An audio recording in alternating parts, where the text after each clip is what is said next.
I don't want to know the My Singing Monsters, Lord! So in the first game, My Singing Monsters, there are 5 main natural elements: cold, plant, water, and earth. This acted as the basis for all of the major islands, with the exception of Ethereal Island, which is surprisingly not that important to the lore.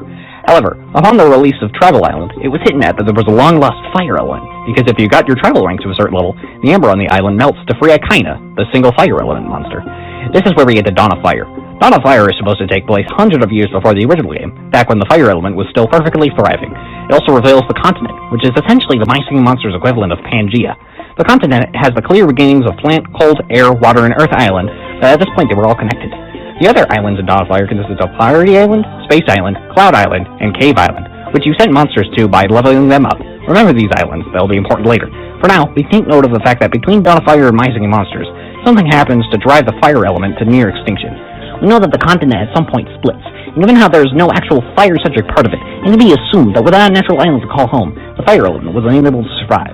Luckily, a small portion of the fire element monsters took refuge in a large volcano-like structure, which was hidden away from the monster world. It apparently was nearby Trial Island, though, as we see monsters dig a tunnel into the volcano in order to discover it, and it would explain kinda being locked in amber outside there.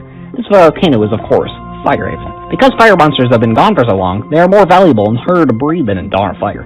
Clearly, even though they had miraculously survived for so many years, the fire element was unable, and is still unable, to thrive.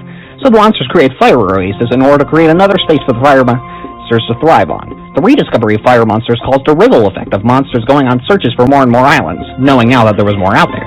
This is how the magical islands are found. The magic islands are heavily implied to be warped versions of the outer islands from Dawn of Fire. I told you to remember them. Possibly because of being abandoned, some magical source uses energy to meld and craft them to its liking, and create monsters that would be fitting for those islands. AKA, the magical class of monsters isn't entirely natural, and only exists because of this odd source of power. This is why there are no Celestials that represent light, psychic, fairy, or bone. Speaking of the Celestials, they are extremely important to the story. In Dawn of Fire, we first see them on Starhenge, a large, ancient structure in the sky that is home of the Celestials.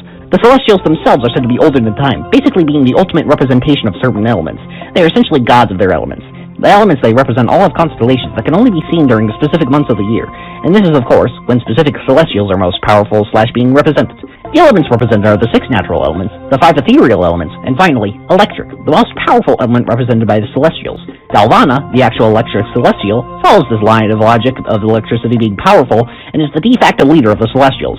She is also the only one to not appear with significant age, still looking very young despite living just as long as her peers. Further evidence that Galvana is by far the most powerful is that Wubbox, the main electric monster, is said to have been created by Galvana, meaning prior to creating Wubbox, Galvana may have been the only electric monster, being so much more powerful than any monster before it. Even the Wublins, the only other electric monsters, were created by the Wubbox. Given how both Wubbox and the Wublins were artificially created, and both need other monsters' life energy in order to become alive, it can be concluded that the electric element has no natural monsters, hence being supernatural. Everything for the Celestials seemed to be going good, and Starhenge is implied to have been operating perfectly fine during the events of My Singing Monsters, up until Starhenge crashed. It is unknown the full reason for crashing, but it's likely that due to the dwindling power of the fire element, Starhenge could not function properly anymore, and so it crashed. When it crashed, the Celestials turned to stone, and for all intents and purposes, it died. However, by putting the essences of monsters into them via eggs, they can be revived, or rather, reborn. When you free a Celestial in the game, it turns into a baby of itself, showing that instead of just going back to normal, the Celestials have been reincarnated into these new forms, and finally, after millions of years in their old forms, they are finally young again. It's worth noting that there's a difference between how Celestials are revived and how Wublins come to life. While they both require eggs to cause them to come to life from statues, the Wublins are likely just using the life energy or souls of the monsters in order to be alive in the first place. Remember, they are just statues Wubbox made, so he had to find some way to make them alive. Celestials, on the other hand, are heavily implied to have died in their stone states, and they require eggs from monsters related to their element. Therefore, the Celestials required an essence and energy power enough to revive themselves using their own elements.